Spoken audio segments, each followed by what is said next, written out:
नमस्ते दोस्तों, मैं मोटिवेशन गुरुजी आज आपसे बात करने वाला भीमराव अंबेडकर के बारे में, जिन्होंने हमारे देश का संविधान लिखा और उन्होंने एक ऐसी ज़िंदगी जी है जिसमें हर एक कदम पर उन्हें संघर्ष करना पड़ता है। ज़्यादा देर ना करते हुए चलो शुरू करते हैं।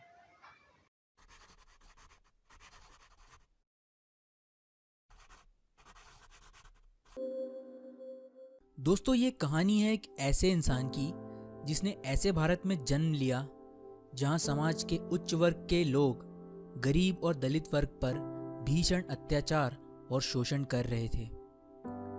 लेकिन समाज की इस घृणा, अपमान और तिरस्कार के बावजूद उन्होंने ऐसी शिक्षा हासिल की जिसकी बदौलत वो भारत के संविधान के निर्माता बन गए। दोस्तों, मैं बात कर रहा हूँ डॉक्टर भीमराव अंबेडकर जी की, जिनका जन्म 14 अप्रैल 1891 को मध्य प्रदेश के महू गांव में पिता रामजी मालोजी सकपाल और मां भीमाबाई की 14वीं संतान के रूप में हुआ। उनके पिता रामजी ब्रिटिश सेना में मऊ छावनी में एक सैनिक थे। परिवार महार जाति से था, जिसे लोग बेहद ही निचले तबके का मानते थे।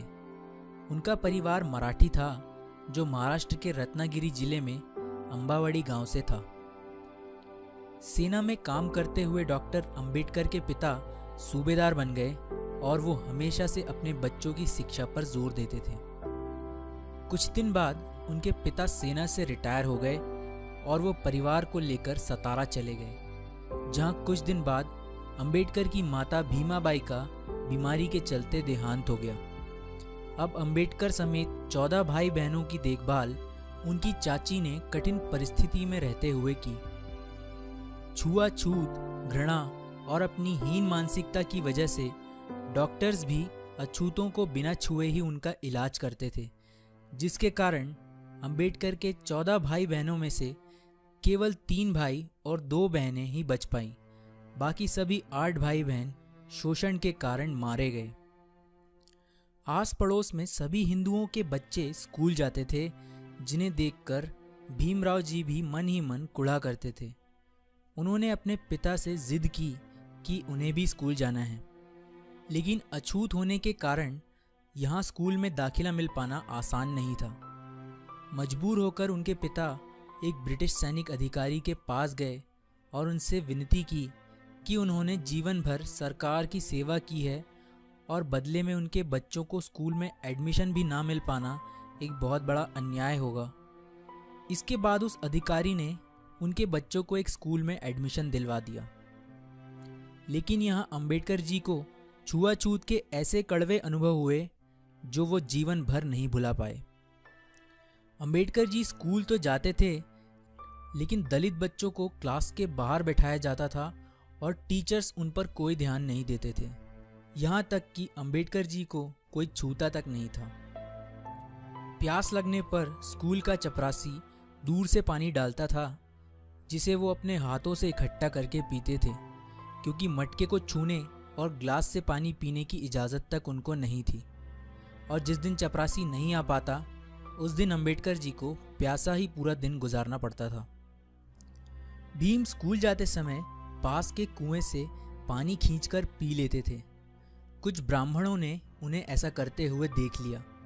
फिर क्या था, एक दिन भीम को उसी कुएं पर पकड़ लिया गया और जूते चप्पलों से जमकर उनकी पिटाई की गई और इस शर्त पर छोड़ा गया कि वो फिर कभी उस कुएं का पानी नहीं पिएगा।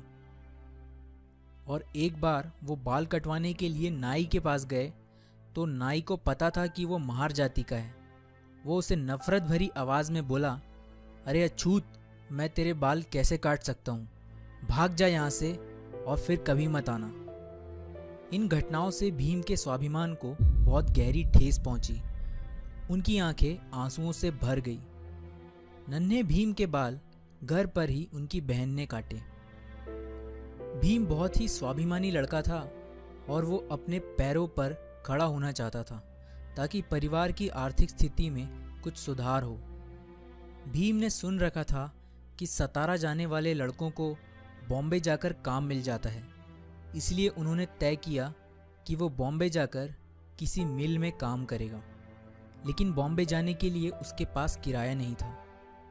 भीम ने एक प्लान बनाया कि वो अपनी चाची के बटुए से पैसे चुराकर बॉम्बे चला जाएगा। भीम ने लगातार 3 रातों तक बटुए को चुराने की कोशिश की जो उनकी चाची की कमर से बंधा हुआ था, लेकिन कोई सफलता उन्हें नहीं मिली। कहीं जाकर चौथी रात को वो बटुए को चुरा पाए, लेकिन उन्हें बड़ी निराशा हाथ लगी क्योंकि उसमें केवल सिर्फ आधा आना ही था, जिससे वो बॉम्बे नहीं जा सकते थे। 4 रातों के इस एक्सपीरियंस ने भीम को अंदर तक हिलाकर रख दिया। इसके बाद उन्होंने एक नई योजना बनाई जिसने उनके पूरे जीवन को बदल कर रख दिया। उन्होंने निश्चय किया कि वो पढ़ लिख कर अपने परिवार के लिए रोजगार प्राप्त करेंगे और अपने अंदर की सभी बुरी आदतों को छोड़ देंगे। किस्मत ने भी भीम का साथ दिया। उनके सूबेदार पिता रिटायर होने के बाद नौकरी की तलाश में बॉम्बे जाकर बस गए और यहीं के मराठा स्कूल में उन्होंने भीम का एडमिशन करा दिया। यहाँ पर उन्होंने हॉवर्ड की इंग्लिश रीडर और बहुत सी अन्य किताबों का अपनी पिता की देखरेख में रहते हुए अध्ययन किया। अपनी पढ़ाई के अलावा वो बहुत सी और ग्रंथ और बुक्स पढ़ने लगे। उनकी इस आदत से उन्हें बुक्स कलेक्ट करके पढ़ने का शौक लग गया। उनके पिता पर उनका यह शौक काफ़ी महंगा पड़ रहा था, लेकिन वो चाहते थे कि भीम पढ़ लिख कर बड़ा आदमी बने। उन्होंने कर्ज लेकर भीम को बॉम्बे के एल्फिंस्टन हाई स्कूल भेजा, लेकिन यहाँ भी छुआछूत ने उनका पीछा नहीं छोड़ा। एक बार टीचर ने भीम से बोर्ड पर एक मैथ्स का सवाल हल करने को कहा। जैसे ही भीम बोर्ड की तरफ बढ़ा, अगड़ी जाति के हिंदू बच्चे चिल्ला उठे, सर भीम अछूत है, उसे रोकिए। दरअसल बोर्ड के पास उन स्टूडेंट्स के लंच बॉक्स रखे हुए थे जो भीम की परछाई पड़ने से अपवित्र हो सकते थे। इस डर से सभी बच्चों ने अपने डब्बे वहां से फौरन उठा लिए। इन डब्बों की खटर खटर आवाज भीम के कानों से उसके दिल में उतर गई, जिसने उसे पूरी तरह से तोड़ दिया। हालांकि उन्होंने उस प्रश्न को सेकंड्स में हल कर दिया जो कोई नहीं कर पाया था, जिसे देखकर टीचर समेत सभी स्टूडेंट्स भौंचक्के रह गए थे। इसके बाद उन्होंने हाई स्कूल पास किया और 16 वर्ष की उम्र में उनका विवाह 9 वर्ष की रमाबाई के साथ कर दिया गया। कॉलेज की पढ़ाई के लिए उन्होंने एल्फिंस्टन कॉलेज में एडमिशन लिया। पढ़ाई के दौरान भीम की मुलाकात एक टीचर केलुस्कर से हुई, जिन्हें पहली ही मुलाकात में भीम ने बता दिया था कि मैं एक अछूत हूँ, मुझसे कृपया दूर रहें। उनके बेबाक अंदाज और पढ़ाई के प्रति जुनून ने केलुस्कर को बहुत इम्प्रेस कर दिया और वो भीमराव को लेकर बड़ौदा के शिक्षा प्रेमी महाराज संभाजी गायकवाड़ के पास लेकर गए। जब महाराजा बॉम्बे आए हुए थे, वो वहाँ एक सभा कर रहे थे जहाँ उन्होंने भीमराव से कुछ सवाल किए, जिनका उत्तर भीम ने बहुत अच्छे तरीके से दिया। इसके कुछ वर्ष बाद बड़ौदा के महाराज ने कुछ विद्यार्थियों को कोलंबिया यूनिवर्सिटी अमेरिका भेजने का निर्णय लिया। भीमराव महाराज से मिले और भीम की अंग्रेजी बोलने से वो उनसे बहुत प्रभावित हुए। उन्होंने भीमराव समेत 4 लड़कों को छात्रवृत्ति देकर अमेरिका पढ़ने भेजा। 4 साल बाद वो भारत वापस आए और बड़ौदा के महाराज के यहाँ मिलिट्री सेक्रेटरी के रूप में काम करना शुरू किया। लेकिन सैन्य अधिकारियों को महार जाति के एक तुच्छ लड़के को सेना के उच्चाधिकारी के रूप में बैठा देना पसंद नहीं आया। कुछ दिन बाद उन्होंने वहाँ से नौकरी छोड़ दी और सन 1919 में वो लंदन चले गए, जहाँ अथक परिश्रम और मेहनत से उन्होंने वहाँ पर MSc, DSc तथा बैरिस्टर की डिग्री प्राप्त की। 1923 में वो भारत वापस लौट आए और वकालत शुरू कर दी। वकालत करते हुए उन्होंने देखा कि दलितों का कितनी बुरी तरह से शोषण किया जा रहा है। तब से उन्होंने अपना जीवन छुआछूत को खत्म करने के लिए समर्पित कर दिया। उन्होंने मुसलमानों और सिखों के अलग से मतदान को देखते हुए दलितों के लिए भी अलग से मतदान की मांग उठाई, जिसके कारण गांधी जी आमरण अनशन पर उतर आए। गांधी जी के कारण उन्होंने अपनी ये मांगे पीछे ले ली।